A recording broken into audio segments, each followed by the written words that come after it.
Programang ito ay rated SPG. Striktong patnubay at gabay ng magulang ang kailangan. Maaaring may masiselang tema, lengguwahe, karahasan, sexual, horror o droga na hindi angkop sa mga bata.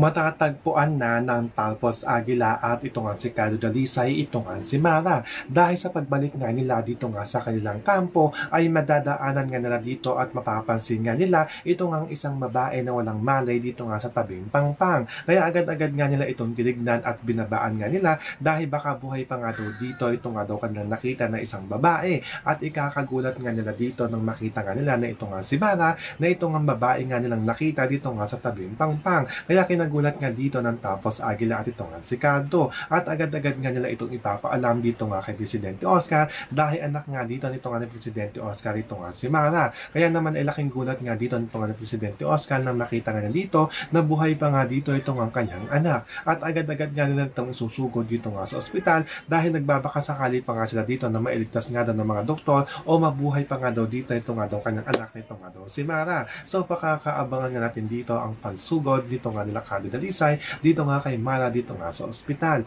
Yan ang ating mga pakakatutukan at pakakaabangan dito nga lang sa FPJ San Provinciano.